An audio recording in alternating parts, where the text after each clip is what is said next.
The rain hit like tiny fists against my skin, each drop a sharp reminder that I was still alive, still running, still terrified. My bare feet slapped against the wet pavement, the sound swallowed by thunder that rolled across the sky like a warning. I couldn't feel the cold anymore. My body had gone numb somewhere between the third block and the moment I realized Marcus was still behind me, his voice cutting through the storm like a blade. "You think you can leave me?" His words chased me down the empty street, bouncing off brick walls and closed storefronts. "You're nothing without me." My lungs burned. The thin cotton dress I wore, the same one I'd put on this morning when everything was still okay, when I still believed his apology, clung to my body like a second skin, transparent and useless. Blood trickled down my temple where his ring had caught me, mixing with rainwater and blurring my vision. I didn't dare look back. Looking back meant slowing down. And slowing down meant he'd catch me. The street stretched endlessly before me, a corridor of darkness punctuated by the occasional streetlight that flickered and died. This part of downtown emptied after 9, when the offices closed and the restaurants shuttered their windows. I'd walked these blocks 100 times on my way home from my shift at the diner, always telling myself I was safe, always lying. My apartment was 10 blocks away. I'd never make it. A car turned the corner ahead, its headlights cutting through the rain like searchlights. Black. Sleek. Expensive in a way that didn't belong in this neighborhood. It moved slowly, deliberately, as if the driver had all the time in the world and no particular place to be. The engine purred, a sound I felt in my chest more than heard, and something about it made me think of a predator circling prey. Behind me, Marcus's footsteps grew louder. He was close now. So close I could hear his breathing, ragged and furious. The black car stopped at the corner, idling. Rain cascaded off its polished hood, and through the tinted windows, I saw nothing. Just my own reflection, a ghost of a girl with wild eyes and darker secrets written across her bruised skin. I didn't think. Thinking was a luxury I couldn't afford. I ran straight for the car, my feet sliding on the wet asphalt, and grabbed the back door handle. Locked. My heart dropped into my stomach, and I pounded on the window with my palm, the sound desperate and pathetic even to my own ears. "Please." The word tore from my throat. "Please let me in." For a moment, nothing happened. The car sat there, a fortress of metal and glass, and I stood in the rain like a fool, waiting to be caught. Marcus was 20 feet away now, maybe less. I could see his face in the glow of a street lamp, red with rage, twisted into something I no longer recognized. Then I heard it. A soft click, the door unlocking. I yanked it open and threw myself inside, pulling the door shut behind me with enough force to make the whole vehicle shudder. The interior smelled like leather and something else, cedar, maybe, or sandalwood. Dark and rich and expensive. The seats were butter soft beneath my trembling body, and the sudden silence, broken only by the muted drum of rain against the roof, felt like stepping into another world. I pressed myself against the far door, gasping for air, my whole body shaking so violently I couldn't control it. Water dripped from my hair onto the pristine leather, forming small puddles that would probably stain. I should have cared. I didn't. "Drive." My voice came out broken, barely a whisper. "Please, just drive." That's when I noticed him. He sat in the shadows of the back seat, so still I hadn't registered his presence at first. The darkness seemed to cling to him like a cloak, and as my eyes adjusted, I made out the sharp line of his jaw, the slope of his shoulders, beneath what looked like an expensive suit. Even seated, I could tell he was tall, the kind of tall that made you feel small without trying. He didn't move, didn't speak, just watched me with eyes I couldn't quite see but could feel on my skin like a physical touch. Marcus appeared outside the window, his fist slamming against the glass. "Get out of the car." He yanked on the handle, but it was locked. "That's my girlfriend. Get out here, you stupid." The man beside me moved then, just slightly. He leaned forward, and a sliver of light from the street lamp caught his face. Sharp cheekbones, a mouth set in a hard line. Eyes so dark they looked black, fixed on Marcus with an expression that made my blood run cold.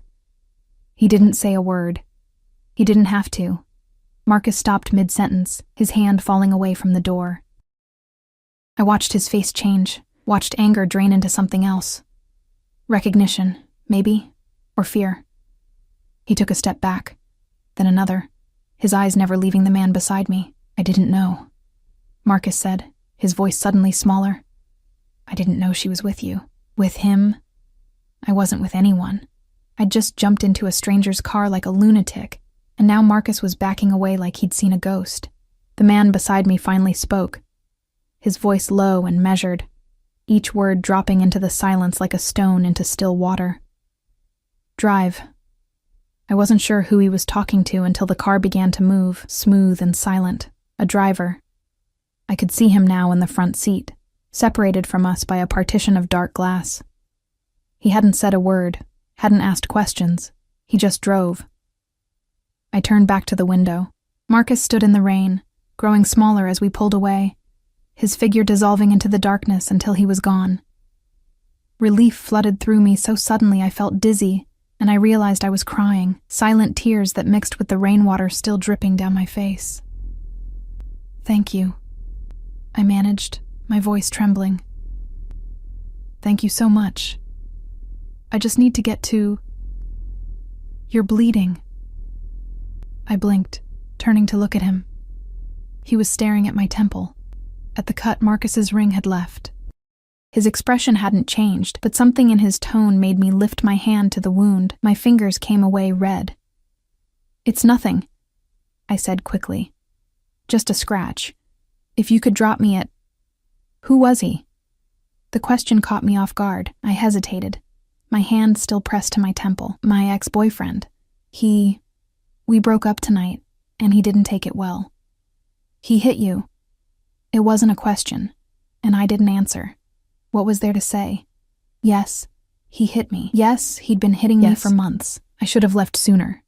But leaving was harder than staying, and staying was slowly killing me. The man leaned back against his seat, his eyes never leaving my face. What's your name? Emma. The lie came automatically. I'd learned not to give my real name to strangers, especially not after nights like this. Emma Williams. He smiled then, just a slight curve of his mouth that didn't reach his eyes. You're lying. My heart skipped. I'm not... The tremor in your voice when you said it, the way you looked down and to the left. You're lying. He tilted his head, studying me like I was a puzzle he was deciding whether to solve, but I'll let you keep your secrets, for now. The car turned onto a wider street, one lined with trees and elegant townhouses that cost more than I'd make in 10 lifetimes. I recognized this neighborhood from the magazines I'd flipped through during slow shifts at the diner, the kind of place where everyone had drivers and doormen, and lives so different from mine they might as well have been living on another planet. Where are we going? I asked, trying to keep the panic from my voice. Somewhere safe. I don't need safe. I need to go home. To the apartment where he knows you live? His voice remained calm, almost gentle, which somehow made it more unsettling. To the place he'll be waiting? He was right. And I hated that he was right. Marcus knew where I lived. He had a key. I'd given it to him back when I still thought love meant trust, when I believed his promises that he'd never hurt me again. I'll go to a friend's house, I said, though I had no friends left. Marcus had made sure of that, slowly cutting me off from everyone until it was just us, just him, just the cycle of apology and violence that I'd convinced myself was normal. You have no friends?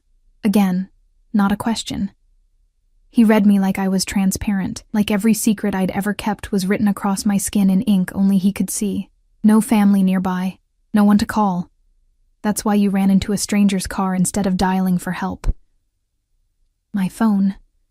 I'd left it on the kitchen counter when I ran, left it along with my shoes and my dignity and any illusion I'd had that I could fix him.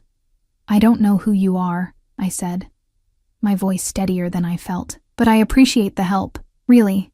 If you just let me out. Do you know what would have happened if I hadn't unlocked that door? He shifted slightly, and I caught the scent of him.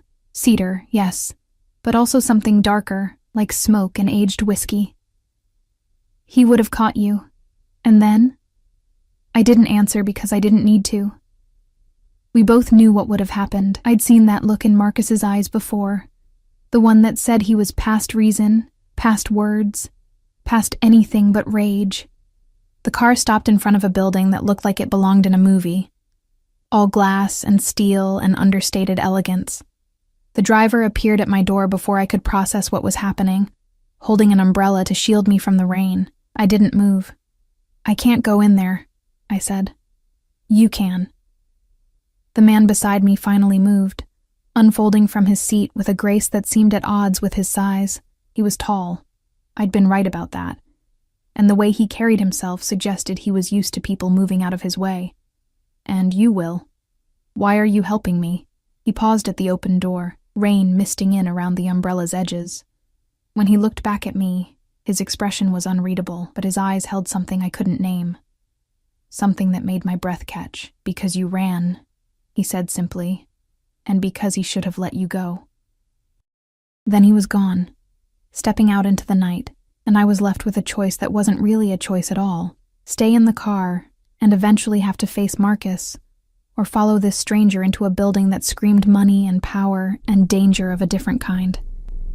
I got out of the car. The lobby was all marble and soft lighting, the kind of place where my wet dress and bare feet looked obscene. A man in a suit, security, I realized, nodded at my rescuer without speaking, his eyes passing over me without judgment or curiosity. We crossed to an elevator with doors that reflected my bedraggled appearance back at me, and I looked away, unable to face what I'd become. The elevator rose silently, and I counted the floors. 10, 20, 30. When it finally stopped, the doors opened directly into an apartment that took my breath away. Floor-to-ceiling windows looked out over the city, rain streaming down the glass like tears. The furniture was minimal but expensive, all clean lines and dark wood. Art hung on the walls, real art, the kind you see in museums, and everywhere that same scent of cedar and smoke. "The bathroom is through there," he said, gesturing to a door on the right. "You'll find clothes in the closet. They'll be too big, but they're clean and dry." I stood dripping on his hardwood floor, suddenly aware of how completely insane this situation was. "I don't even know your name." He turned to look at me, and in the soft light of his apartment, I finally got a clear view of him. Young, maybe 30, with dark hair and darker eyes and a face that belonged on magazine covers or movie screens. Handsome in a way that felt dangerous, like looking at something beautiful and wild and likely to bite. "Dante," he said. "My name is Dante." And as I stood there, dripping and bleeding and trying to understand how my life had gone from bad to catastrophic in the span of an hour, I made the second mistake of the night. I believed I was safe. The bathroom was larger than my entire apartment. I stood under the shower spray, watching pink-tinged water circle the drain as I scrubbed away the blood and rain and Marcus's fingerprints from my skin. The water was hot, almost too hot, but I couldn't bring myself to adjust it. The heat felt like punishment and absolution all at once, burning away the last few hours until I could almost pretend they hadn't happened. Almost. My hands wouldn't stop shaking. I pressed them against the marble wall, letting the water pound against my back, and tried to breathe through the panic that kept rising in my throat like bile. I'd escaped Marcus. That should have felt like victory. Instead, I just felt lost, unmoored from the only life I'd known, even if that life had been slowly destroying me. The clothes Dante mentioned were folded on the counter when I finally stepped out. A black t-shirt that hung to my knees and cotton pants I had to roll at the waist to keep from tripping. They smelled like expensive detergent and cedar, and when I caught my reflection in the mirror, I looked like a child playing dress-up in her father's closet. The cut on my temple had stopped bleeding, leaving an angry red line that would bruise by morning. I had others.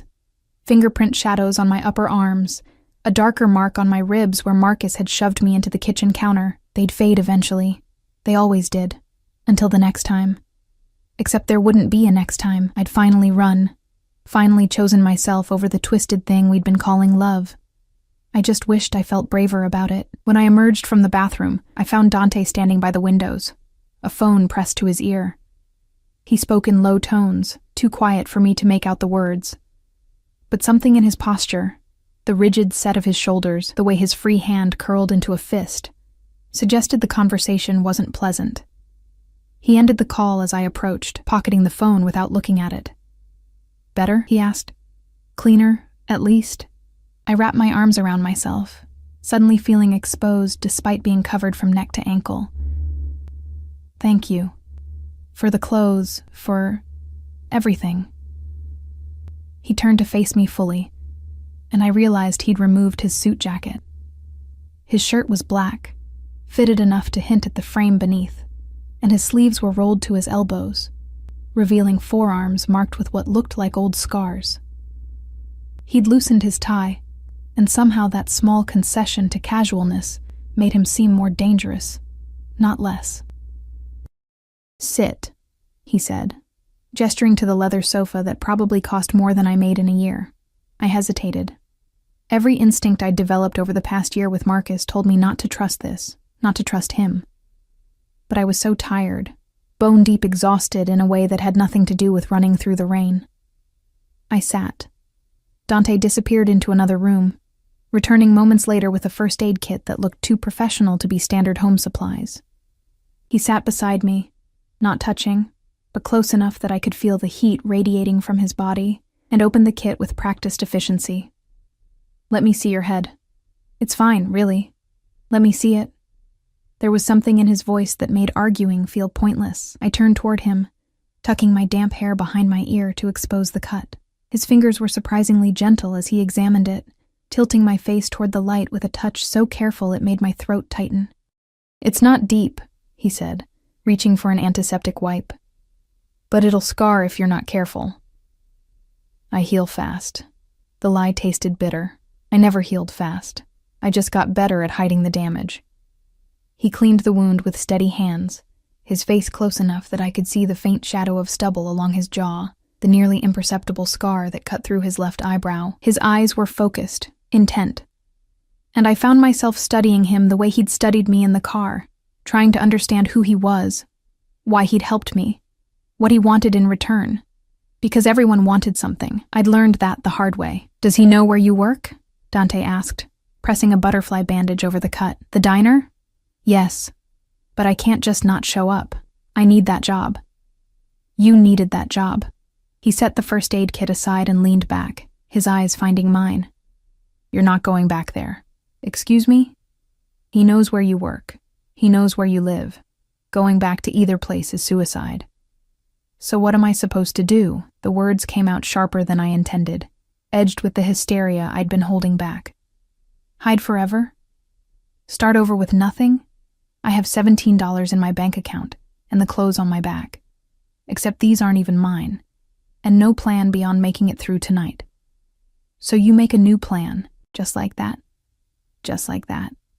I laughed, the sound hollow and desperate. "You don't understand. I can't just disappear. I have rent due next week, and my supervisor will fire me if I don't call in. And Marcus will find me. He always finds me. Not this time." The certainty in his voice should have been comforting. Instead, it sent ice down my spine. "How can you possibly know that?" Dante was quiet for a long moment, his eyes never leaving mine. When he finally spoke, his voice was soft, almost gentle. "Because men like him are cowards. They only hurt people who can't hurt them back. And now you're somewhere he can't reach you. Here? With you?" "Yes." "For how long? A night? 2? I shook my head, standing because sitting still felt impossible. "I appreciate what you've done, but I can't stay here. I don't even know you. You know I helped you when you needed it." "You know what he called you?" I turned to face him, my heart hammering.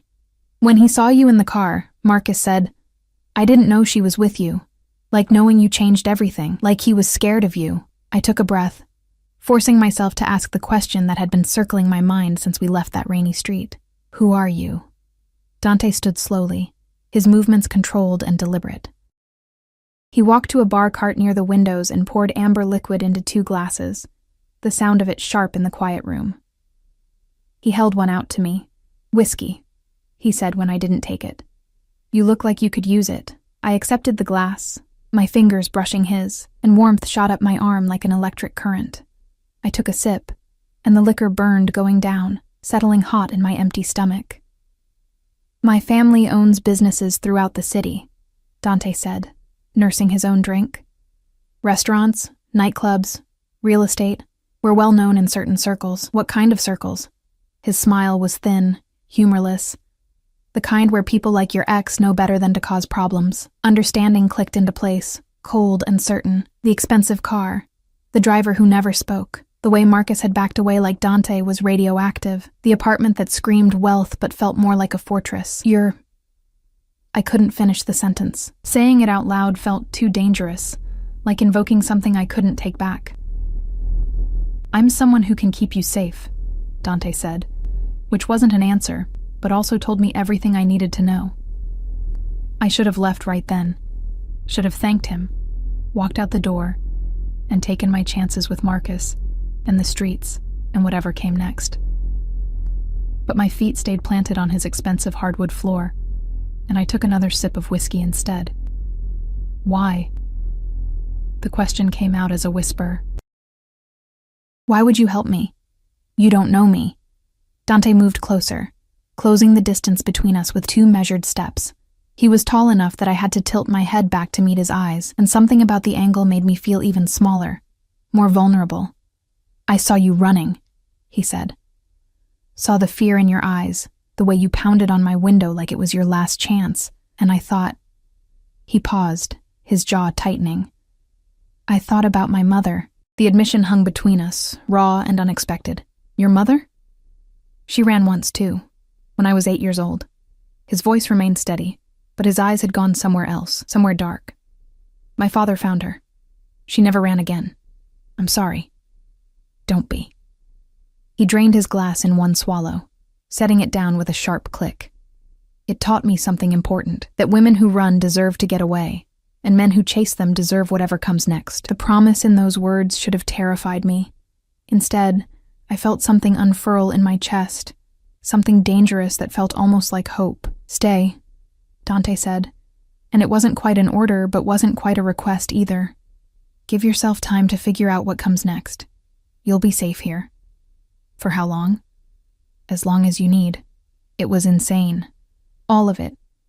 Agreeing to stay with a stranger who was clearly involved in things I didn't want to understand, accepting help that would undoubtedly come with a price, believing that safety existed anywhere when I'd spent a year learning it didn't.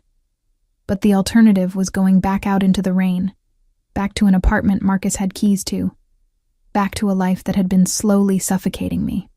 Okay, I heard myself say. Just for tonight. Tomorrow I'll figure something out. Dante's expression didn't change, but something flickered in his eyes. Satisfaction, maybe, or triumph. The guest room is down the hall, second door on the right. There are clothes in the dresser, toiletries in the bathroom. Help yourself to anything you need. What about you? Where will you sleep? I have business to attend to. He was already reaching for his phone, his attention shifting away from me with the ease of someone used to managing multiple priorities. I'll be gone most of the night. The doors are locked. Don't open them for anyone. Don't answer the phone if it rings, and if you need anything. He paused, then seemed to decide against whatever he was going to say. You won't need anything. Sleep. He was halfway to the door when I found my voice again. Dante? He stopped, looking back. Thank you. Really? I don't know what would have happened if... Yes, you do. His voice was flat, matter of fact. You know exactly what would have happened. That's why you're here. Then he was gone, the elevator doors closing behind him. And I was alone in a stranger's apartment wearing a stranger's clothes, with nothing but $17 and a rapidly fading sense that any of this was real. I found the guest room easily. It was pristine, untouched, like a hotel room waiting for a guest who never arrived. The bed was enormous, covered in soft gray linens that probably had a thread count I couldn't pronounce. I crawled under the covers fully clothed, too exhausted to care about propriety. Sleep should have been impossible. My mind should have been racing, cataloging all the ways the situation could go wrong, planning my escape route, questioning every decision that had led me here. Instead, I sank into the mattress like a stone into deep water, and for the first time in longer than I could remember, I felt something that almost resembled peace. I didn't hear Dante return in the early hours of morning, didn't hear his footsteps in the hallway, or the quiet sound of his door closing, but sometime before dawn, I woke to find an extra blanket draped over me, and a glass of water on the nightstand that hadn't been there before. And despite everything, despite the danger and the questions and the certainty that I was making another terrible mistake, I pulled the blanket closer and let myself believe, just for a moment, that I really was safe. Morning arrived through floor-to-ceiling windows, sunlight spilling across the guest room in golden streams that made everything look softer than it had any right to be. I woke slowly, my mind sluggish and confused, expecting to find myself in my cramped apartment with its water-stained ceiling and the sound of traffic bleeding through thin walls. Instead, I found luxury, silence, safety. The memories crashed back all at once. Marcus, the rain, Dante's car, this impossible apartment that felt more like a dream than reality. I sat up, my borrowed clothes twisted around my body, and pressed my fingers to my temple. The cut was still there, tender under the butterfly bandage, proof that last night had actually happened. The apartment was quiet. I padded barefoot down the hallway, half expecting to find Dante waiting in the living room with questions I didn't know how to answer. But the space was empty, pristine in the morning light, no sign anyone lived here at all, except for a note on the kitchen counter, written in sharp, precise handwriting. There's food in the refrigerator, coffee in the machine. Press the button on the left. I'll be back this afternoon. Don't leave.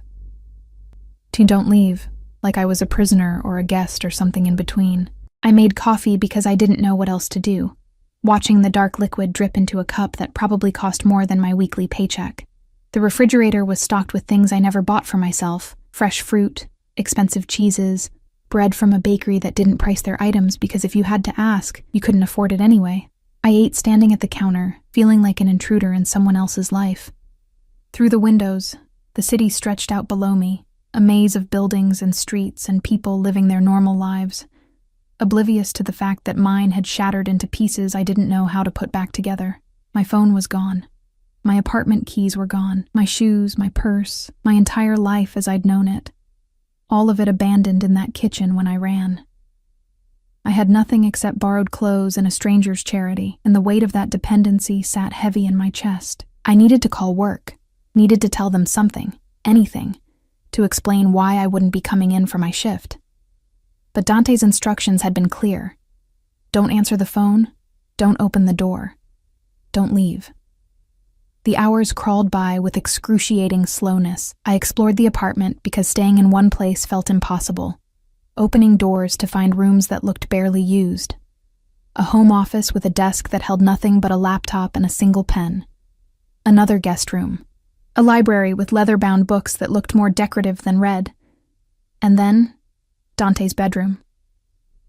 I knew I shouldn't enter, knew it was a violation of whatever unspoken agreement we'd made when I'd accepted his help, but my hand was already on the doorknob, already pushing it open, and I told myself I was just curious, just trying to understand who this man was and why he'd chosen to help me.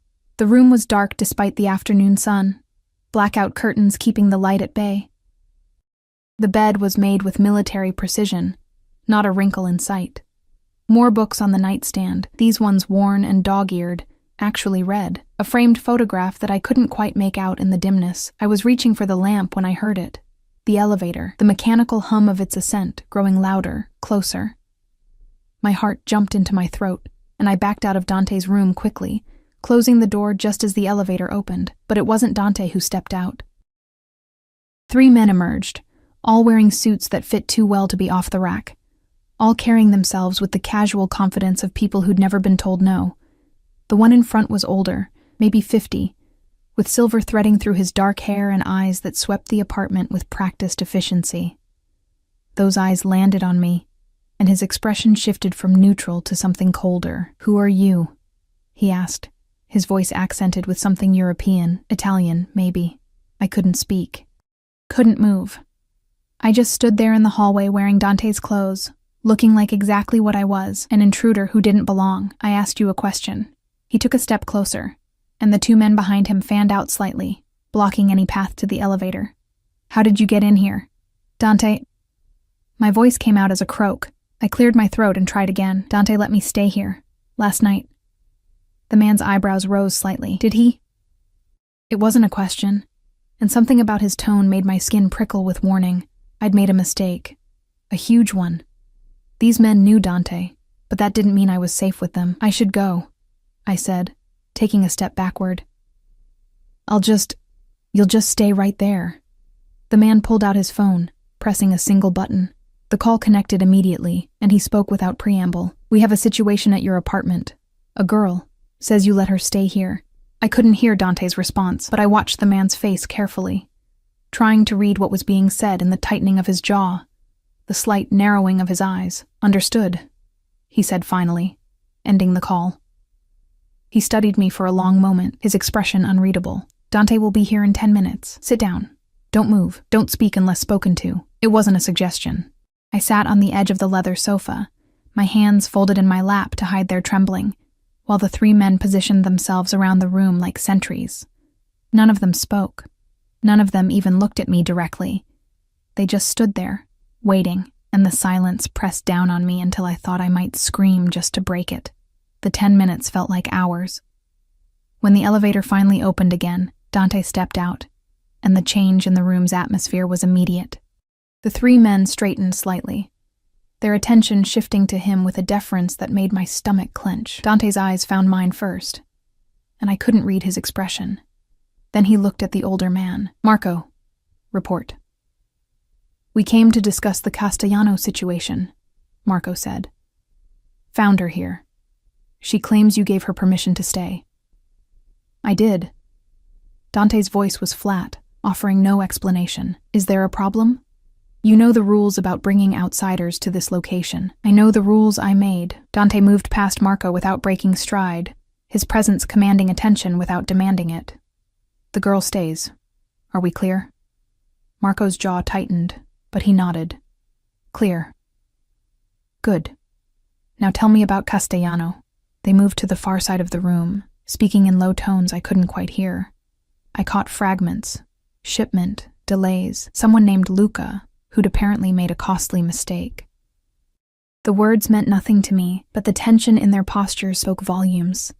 I stayed frozen on the sofa, feeling like a child who'd stumbled into an adult conversation she wasn't meant to witness. Every instinct screamed at me to leave, to run while I still could. But Dante's earlier words echoed in my mind. Don't leave. The meeting lasted 20 minutes. When it was over, the 3 men filed back into the elevator without another glance in my direction, and I was alone with Dante again. He stood by the windows, his back to me, silent. I'm sorry, I said into the quiet. I didn't know anyone would come. I should have. You should have what? He turned to face me, and his expression was harder than I'd seen it. Hidden? Lied about why you were here? Told them I kidnapped you? No. They think you're my mistress. He said it bluntly, without inflection. A woman I'm keeping here for my convenience. Do you understand what that means? Heat flooded my face. I'll tell them that's not. You'll tell them nothing. He crossed the room in 3 long strides, stopping close enough that I had to crane my neck to look at him. This is my world, not yours. In my world, women don't stay in men's apartments without reason, and the reason they'll assume is the only one that keeps you safe. Safe from what? From questions I don't want to answer. From attention you don't want. From complications that could get us both killed. He ran a hand through his hair, a gesture that seemed at odds with his usual control. I brought you here to protect you, but there are limits to what I can do without raising suspicions. Then let me go. The words tumbled out before I could stop them. Let me leave and you won't have to explain anything. And where will you go? Back to Marcus? Back to that apartment where he's probably waiting? I'll figure something out. I always do. No. The single word was final, absolute. You'll stay here until I can arrange something more permanent. You can't just keep me here like a what? His voice dropped lower, dangerous. Like someone under my protection? Like someone I've claimed responsibility for? He leaned down, bringing his face level with mine, and I could see the storm brewing in his dark eyes. You came to me, remember? You pounded on my window and begged me to save you. And I did. Now you're mine to protect, whether you like it or not. Mine. The word hung between us, weighted with implications I didn't want to examine. I'm not yours, I said, but my voice shook, betraying me. I'm not anyone's. You were his. Dante straightened, putting distance between us again. You let him hit you, control you, isolate you from everyone who cared about you. You belonged to him in every way that mattered. At least here, you're safe. The truth of it cut deeper than any of Marcus's blows. I had belonged to him, my time, my choices, my body. I'd given him everything until there was nothing left to give, and then he'd taken more anyway. That's different, I whispered. Is it? Dante's expression softened slightly, and when he spoke again, his voice was gentler. I'm not him. I won't hurt you, but I also won't let you walk out of here unprepared and unprotected. Not while he's still looking for you. How do you know he's looking? Because men like him always do. He moved to the bar cart, pouring himself a drink even though it was barely past 3 in the afternoon. They see women as possessions to be reclaimed, not people with the right to leave, and they don't stop until they either get what they want or something stops them. And you're going to stop him, if necessary? He downed the whiskey in one swallow. But first, you need to understand the situation you're in. Those men who were here, they're part of my organization, my family. And now they think you're important to me. But I'm not. Something flickered across his face, too quick for me to identify. No, you're not. But they don't know that, and it's better if they continue not knowing. Because if they think you're just some random girl I picked up out of pity, you become a liability, a loose end, and loose ends in my world don't survive long. The implications settled over me like a shroud. I jumped from one danger into another, trading Marcus's fists for something far more complex and potentially deadly. So what do? I asked, hating how small my voice sounded. You stay here. You don't ask questions. You don't leave without me. He set down his glass with careful precision. And when people ask who you are, you tell them you're with me. That's all. No details. No explanations. Just that you're mine. There was that word again. Mine. For how long? Until I say otherwise. It should have felt like a cage, another prison with better furniture and a more attractive warden, but as I sat there in the afternoon light, wearing his clothes and drinking his coffee, and existing in the strange liminal space between captivity and protection, I realized something that terrified me more than Marcus ever had. I didn't want to leave. Not yet. Maybe not ever. And that realization, that I was already starting to depend on Dante the way I'd once depended on Marcus, made me understand just how dangerous this arrangement really was. Dante must have seen something in my face, because his expression shifted, became almost concerned. This isn't permanent, he said, as if reading my thoughts. I'll find you somewhere safe to go, give you money to start over, but it takes time to arrange these things properly. How much time? As much as it takes. He moved toward the hallway, toward his office. I have work to do. There's more food in the kitchen, books in the library. Stay inside. Don't answer the door. Dante? He paused, looking back. Why did you really help me? Last night in the rain. You could have just driven past. Why didn't you? For a long moment he was silent, and I thought he wouldn't answer. Then his expression turned distant, haunted, because I saw my mother in you, he said quietly. And this time, I was old enough to do something about it. Then he was gone, disappearing into his office and closing the door behind him, leaving me alone with the weight of his confession and the growing certainty that I'd traded one form of captivity for another. The only question was whether this cage would save me or destroy me. And I was terrified I already knew the answer. 3 days passed in a blur of routine and restlessness. Dante left early each morning, returning late at night, and in between, I existed in a strange suspended state, neither prisoner nor guest, neither safe nor in danger. The apartment became familiar in the way that beautiful cages do, each luxury a reminder of how far I was from my own life. On the 4th morning, I woke to find him sitting in the living room, still wearing yesterday's clothes, his tie loosened, and his eyes red-rimmed with exhaustion. A laptop sat open on the coffee table, casting blue light across his features, and he didn't look up when I entered. You're still here, I said, more observation than question. Needed to finish something. His voice was rough, unused. He closed the laptop with a soft click and finally met my eyes. Did I wake you? No. I couldn't sleep anyway. I moved to the kitchen, going through the now familiar motions of making coffee. Want some? Please. I made 2 cups, black for him because I'd noticed he never added anything, and brought them to the living room. He accepted his with a nod of thanks, and I sat in the chair across from him, maintaining the careful distance we'd established over the past few days. I need to ask you something, Dante said after a long silence, and I need you to answer honestly. My stomach tightened. Okay. Your ex, Marcus, what did he do for work? The question caught me off guard. He worked at a garage. Auto repair. Why? Which garage? Sal's, over on 14th Street. Dante, what's this about? He took a sip of coffee, his expression unreadable. Marcus Rivera, 27 years old, works at Sal's Auto Repair, lives at 432 Morrison Street, apartment 2B. He paused, watching my reaction. He also has a record, 2 assault charges, both pleaded down. 1 restraining order from an ex-girlfriend that expired last year. And he's been asking around about you. Ice flooded my veins. How do you know all this? Because I had him investigated. He said it matter-of-factly, as if having someone's entire life researched was perfectly normal. I needed to know what we're dealing with. We're not dealing with anything. This is my problem, not yours. It became mine when you got into my car. He leaned forward, elbows on his knees, his gaze intense. He's been to your apartment 4 times since that night. Broke your door when you didn't answer. Your landlord called the police, but Marcus was gone by the time they arrived.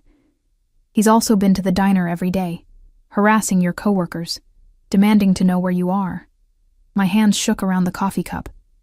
Did he hurt anyone? Not yet, but he's escalating. Yesterday he followed one of your coworkers home. A girl named Sophie. Sweet, 20-year-old Sophie who'd started at the diner last month and looked up to me like an older sister. The thought of Marcus anywhere near her made me nauseous. I have to go back, I said, standing abruptly. I have to tell him to leave them alone. That this isn't their fault. Sit down. Dante's voice wasn't loud, but it carried an authority that made me freeze. You're not going anywhere near him. He's going to hurt someone because of me. He's going to hurt someone because he's violent and unstable, and that's not your fault. Dante stood as well, closing the distance between us. This is what abusers do. They isolate you, then make you responsible for their actions. Don't fall for it. You don't understand. I understand perfectly. His jaw tightened. My father used the same tactics on my mother. Made her believe that everything he did was somehow her fault, that if she just tried harder, loved him better, didn't make him angry, he'd stop. But men like that never stop. Not until someone stops them. The pain in his voice was raw, barely concealed beneath the surface. I'd wondered about his mother since that first night, but I'd been too afraid to ask. What happened to her? I asked softly. She died when I was 12. He turned away, moving back to the windows. Car accident. At least that's what the official report said. But I was old enough by then to understand that accidents in my family's world are rarely accidental. Your father? Had her killed when she tried to leave him for good. His voice was flat, emotionless, which somehow made it worse. He couldn't control her anymore, so he erased her. And I spent every day since then wishing I'd been strong enough to protect her. The confession hung in the air between us. Heavy with years of guilt and grief, I moved closer, drawn by an instinct I didn't fully understand, until I stood beside him at the window. You were 12, I said. You couldn't have stopped him. I know. Logically, I know that. He glanced at me, and the vulnerability in his eyes made my chest ache. But logic doesn't make it hurt less. It doesn't change the fact that she died afraid and alone, because no one saved her. Is that why you saved me? To make up for not saving her? Maybe. He turned to face me fully. Or maybe I just couldn't drive past another woman running for her life. Does the reason matter? It might. Why? Because I needed to know if I was a person to him, or just a proxy for his dead mother. Because I needed to understand if this protective instinct came from care or guilt. Because somewhere in the past 4 days, I'd started to see him as more than just my rescuer, and that terrified me more than Marcus ever had. But I couldn't say any of that, so I just shook my head. Never mind. Dante studied me for a long moment, and I had the unsettling feeling he saw right through me. Then his phone buzzed, breaking the moment. He pulled it from his pocket, his expression darkening as he read the screen. "I have to go," he said, already moving toward the elevator. "Don't leave. Don't open the door. I'll be back by tonight." "Dante, wait." But the elevator doors were already closing, and I was alone again. The day stretched endlessly. I tried to read, tried to distract myself with television, tried everything to stop thinking about Marcus terrorizing my coworkers and Dante out there, doing God knows what in his mysterious world. By the time afternoon bled into evening, I was pacing the apartment like a caged animal. When the elevator opened just after 7, I practically ran to it, expecting Dante. It wasn't Dante. Marco stepped out, followed by a woman I'd never seen before. Tall and elegant, with sharp cheekbones and eyes that assessed me with cold calculation. She wore a dress that probably cost more than my car, and diamonds glittered at her throat and wrists. "So you're the stray Dante picked up," she said, her accent matching Marco's. Italian, definitely. Her voice carried the kind of cultured disdain that money and breeding produced. I took an involuntary step back. "He's not here." "I know where my nephew is." She moved into the apartment like she owned it, trailing her fingers over furniture, examining everything with a critical eye. "I came to see you." "Why?" "To understand what's so special about you that Dante would break protocol." She turned to face me, and her beauty was almost painful. The kind of perfect features that belonged in old paintings or marble sculptures. "He doesn't bring women here, ever. This apartment is sacred space, yet here you are, wearing his clothes, drinking his coffee, living in his sanctuary like you belong." "I don't belong here," I said quickly. "I'm just staying until what? Until he finds you a new apartment, gives you money to start over?" She laughed, the sound cold and sharp. "That's what he told you?" "Yes." "And you believed him?" I didn't answer, which was answer enough. She circled me slowly, like a predator evaluating prey. "Let me tell you how this ends, girl. Dante gets bored. Dante moves on. And you either accept whatever crumbs he offers and disappear quietly, or you become a problem. And problems in our world have a very short life expectancy. I'm not trying to be a problem. No one ever is." She stopped in front of me, close enough that I could smell her perfume. Something expensive and floral that made me think of funeral bouquets. "But you are one, simply by being here. My nephew has enemies, rivals who would love to exploit any weakness. And you, my dear, are a glaring weakness.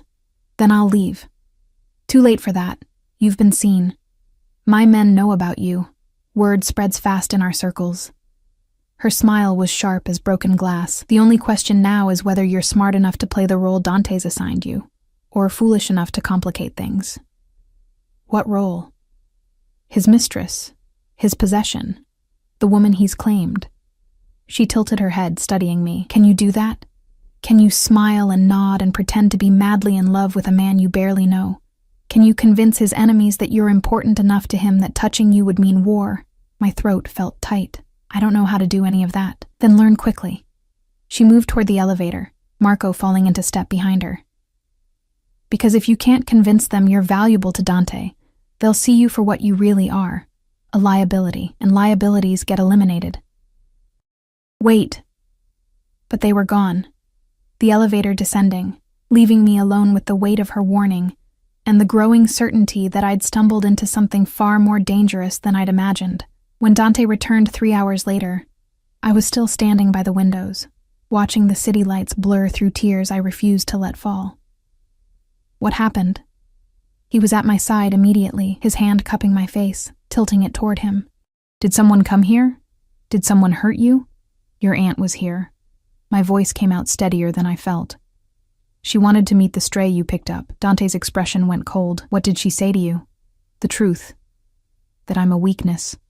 a liability, that your enemies will use me against you if they get the chance. I pulled away from his touch, wrapping my arms around myself. She's right, isn't she?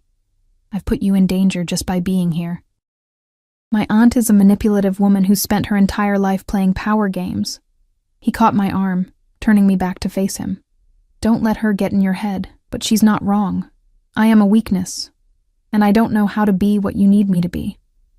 What do you think I need you to be? Convincing? Strong? Someone who looks like they belong in your world. I gestured at myself, at the borrowed clothes and bare feet, and face scrubbed clean of makeup. I'm none of those things. I'm just a waitress who ran from her abusive boyfriend. I don't know how to play these games. Good. The word surprised me. Dante stepped closer, and the heat of his body chased away some of the chill his aunt had left behind. I don't want you to play games. I don't want you to be anything other than what you are. And what am I? His eyes searched mine, dark and intense. You're the woman who was brave enough to run. Brave enough to pound on a stranger's window and beg for help. Brave enough to survive. His hand came up to cup my cheek again, his thumb brushing away a tear I hadn't realized had fallen. You're stronger than you think, and you're exactly where you need to be. How can you know that? Because I'm not letting you go. The words were soft, almost tender, but they carried the weight of an oath. Not to Marcus. Not to my aunt's manipulations. Not to anyone who wants to use you or hurt you. You're under my protection now, and that means something in my world. It means I'm yours. I said it without thinking, the words slipping out like a confession. Yes. No hesitation. No apology. Just simple truth. It does. I should have been terrified. Should have recognized the possessiveness in his voice for what it was, another form of control, another cage with better locks. But standing there in his apartment, with his hand on my face and his eyes burning into mine, all I felt was safe. And that realization, that I felt safer with a man I barely knew than I ever had with Marcus, changed everything. Okay, I whispered. Okay? I'll stay. I'll play the role. I took a shaky breath. I'll be yours. For as long as you need me to be. Something flashed in Dante's eyes. Triumph, possession. Or maybe something deeper. He pulled me closer, until we were nearly touching, until I could feel his breath on my face. You have no idea what you just agreed to, he said, his voice rough. Then show me. For a heartbeat, we stood frozen, balanced on the edge of something dangerous and irreversible. Then, Dante's control shattered. His mouth found mine in a kiss that was nothing like Marcus's brutal claims of ownership. This was fire and hunger and desperate need. His hands tangling in my hair, pulling me closer, consuming me. I kissed him back with everything I had. All my fear and loneliness and the awful, terrifying hope that maybe this time, with this man, I could be safe and wanted all at once. When we finally broke apart, both breathing hard, Dante pressed his forehead to mine. You're mine now, he whispered against my lips. Completely. Do you understand? I should have said no. Should have run while I still could, but I was so tired of running, and his arms felt like the only safe place left in the world. I understand, I said. And I sealed my fate. The weeks that followed blurred together like watercolors in rain, each day bleeding into the next, transforming me from the frightened girl who'd pounded on a stranger's window into something else entirely, someone who belonged in Dante's world. Even if I still didn't fully understand it, he was careful with me in those early days, teaching me without making it feel like lessons. How to hold myself when his associates were present, chin up, shoulders back, never apologizing for taking up space. How to dress in the clothes he'd had delivered, elegant pieces that made me look like I belonged at his side. How to respond when people asked who I was with just 2 words. I'm Dante's. The possessiveness in that phrase should have bothered me. Instead, it became armor. Marcus tried twice more to find me. I learned about it in fragments, Dante's tense phone calls conducted in Italian, the way his jaw would tighten when he thought I wasn't looking, the increased security that appeared outside the building overnight, but he kept the details from me, protecting me from the knowledge of just how desperately Marcus was searching. until the night everything changed. I was curled up on the sofa reading when Dante came home earlier than expected, his expression darker than I'd ever seen it. Blood stained his shirt cuff, just a small spot, barely visible, but I'd learned to notice these things. "What happened?" I asked, setting down my book. "Marcus happened." He poured himself a drink with hands that weren't quite steady. "He found Sophie leaving work tonight, grabbed her in the parking lot, demanded she tell him where you were." My blood turned to ice. "Is she okay?" "She's fine. Scared, but fine. My men were watching the diner. They intervened before he could hurt her. He downed the whiskey in one swallow. But he's getting more desperate, more dangerous. It's only a matter of time before what? Before he hurts someone?" I stood, my whole body trembling with rage and fear and guilt. "This is my fault. I should have handled this differently. I should have—" "You should have what?" Dante crossed to me in 2 strides, gripping my shoulders. "Stayed with him? Let him keep hitting you? Apologized for having the audacity to want to be safe? No. But I could have—" "There was nothing you could have done." His voice was fierce, almost angry. "Men like Marcus don't stop because you ask nicely. They don't stop because you explain how much they're hurting you. They only stop when they're made to stop." "So what do we do?" Dante was quiet for a long moment, his eyes searching mine. Then he said, "We make him stop." The finality in his tone sent a chill down my spine. "What does that mean?" "It means I'm going to have a conversation with Marcus. Make him understand that pursuing you any further would be inadvisable. You're going to threaten him. I'm going to promise him consequences if he doesn't walk away." Dante's expression was hard, unyielding. "And I'm going to make sure he believes me." "I'm coming with you." "Absolutely not. He's my problem, Dante. My ex-boyfriend. My mistake. I should be there. You should be here, safe, where he can't touch you." He cupped my face, his touch gentler than his words. "This is what I do. Let me handle it. I'm tired of being handled." The words came out sharper than intended, edged with weeks of frustration at being protected and sheltered and kept in the dark. I'm tired of being weak, of running, of letting other people fight my battles. Being smart enough to accept help isn't weakness, and being brave enough to face him isn't stupidity.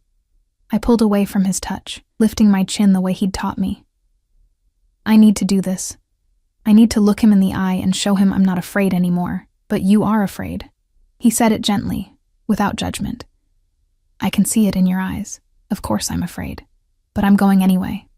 I moved closer, placing my hand over his heart, feeling it beat strong and steady beneath my palm. "You taught me that being afraid doesn't mean being powerless. Let me prove I learned something." Dante stared at me for a long moment, conflict playing across his features. Then he sighed, a sound of resignation mixed with something that might have been pride. "If you come, you follow my lead," he said. "You don't speak unless I tell you to. You don't move unless I say so. And if anything goes wrong, you run. Understood?" "Understood. I mean it. You run, and you don't look back." "I won't need to run. You'll be there." His expression softened slightly. "Such faith in me. You've earned it." He pulled me close, pressing a kiss to my forehead that felt like a benediction and a promise. "You're braver than you know," he murmured against my skin, "and more stubborn than I anticipated." "Is that a complaint?" "It's an observation." He pulled back, his eyes meeting mine. "Get dressed. Something that makes you feel powerful. We leave in an hour." The warehouse was exactly the kind of place I'd imagined when I thought about Dante's world. All exposed brick and shadows, located in a part of town where police sirens were background noise, and people knew better than to ask questions. 2 black cars sat outside, their engines running, and men in dark suits flanked the entrance like sentries. Marco waited by the door, his expression grim when he saw me. "Is this wise?" he asked Dante in Italian, though I'd picked up enough by now to understand. "No," Dante replied in English, his hand firm on my lower back. "But she insisted." "The girl has courage," Marco said, switching to English as well. "Or stupidity. Time will tell which." "Both, probably," I said, surprised by the steadiness of my own voice. Marco's eyebrows rose slightly, and something that might have been approval flickered in his eyes. He's inside, bound but unharmed, for now. My heart hammered against my ribs as we entered the warehouse. The main floor was mostly empty except for a single chair in the center, harsh overhead lights creating a spotlight effect. And in that chair, hands bound behind him, was Marcus. He looked smaller than I remembered, diminished. His face was bruised. Someone had hit him, though not badly enough to do real damage. When he saw me, his eyes widened, then narrowed with familiar rage. "You," he spat. "You did this. You brought these thugs after me. I didn't bring anyone after you." My voice echoed in the cavernous space. "You did that yourself when you wouldn't let me go." "Let you go?" He struggled against his bonds. "You're mine. You don't just leave. She's not yours." Dante's voice cut through Marcus's rant like a blade. "She never was." Marcus's attention shifted to Dante, and I saw fear flash across his face before anger covered it. "Who the hell are you? I'm the man who's going to explain your new reality." Dante moved forward with predatory grace, circling Marcus like a shark. "You're going to stop looking for her, stop going to her workplace, stop harassing her friends. You're going to forget she exists." "Or what? You'll kill me?" Marcus tried for bravado, but his voice shook. "I'm not afraid of you. You should be." Dante stopped directly in front of him, leaning down until they were eye level. "But I'm not going to kill you. That would be too easy, too quick. Instead, I'm going to make you a promise." He pulled out his phone, swiping through until he found what he was looking for, then turned the screen toward Marcus. I couldn't see what it showed, but I watched Marcus's face drain of color. "That's your mother's house," Dante said conversationally. "Your sister lives there too, doesn't she? With her 2 kids? Beautiful family." "You stay away from them," Marcus growled. "They have nothing to do with this. Neither did Sophie. But that didn't stop you from grabbing her in a parking lot." Dante pocketed his phone. "So here's how this works. If you ever, and I mean ever, contact her again, look for her again, even think about her in a way I don't like, your family will pay the price. Do I make myself clear? You can't." "I can. And I will." Dante's voice dropped to something cold and deadly. "I have people watching your mother's house right now. Watching your sister's kids walk to school. One word from me, and they become collateral damage in your vendetta against a woman who just wanted to be free of you. It was a bluff. It had to be. Dante wouldn't really hurt innocent people, would he? But looking at his face, at the absolute conviction in his expression, even I couldn't be sure. Marcus must have seen the same thing because his resistance crumbled. "Okay," he said, the word barely audible. "Okay. I'll leave her alone." "You'll do more than that." Dante gestured, and Marco stepped forward with a piece of paper and a pen. "You're going to sign a statement confessing to domestic violence. Names, dates, details, everything you did to her over the past year. That's insurance," Dante continued. "If you ever break our agreement, this statement goes to the police. You'll lose your job, your freedom, and whatever's left of your reputation. Understand?" Marcus stared at the paper, his jaw working. For a moment, I thought he might refuse. Then he looked at me, really looked at me, and whatever he saw in my face made his shoulders slump in defeat. "Fine," he muttered. "Give me the damn pen." Marco unbound one of his hands, and Marcus signed the statement with jerky, angry movements. When he was finished, Marco took the paper and stepped back, and Dante turned to me. "Do you have anything you want to say to him?" I stepped forward, my legs steadier than I'd expected. Marcus looked up at me, and I saw it. The moment he realized he'd lost. That I was no longer the frightened girl he could control with his fists and his words. "I forgave you so many times," I said quietly. "Every time you said you were sorry. Every time you promised you'd change. I believed you. I convinced myself that if I just loved you enough, supported you enough, you'd become the man I needed you to be. But you can't change someone who doesn't want to change. And you never wanted to. You just wanted someone you could break." "I loved you," he said, and there might have been genuine pain in his voice. "No," You didn't. You loved owning me. There's a difference. I took a breath, feeling something heavy lift from my chest. I hope you get help. I hope you learn to be better, but I'm done sacrificing myself trying to save you. Goodbye, Marcus.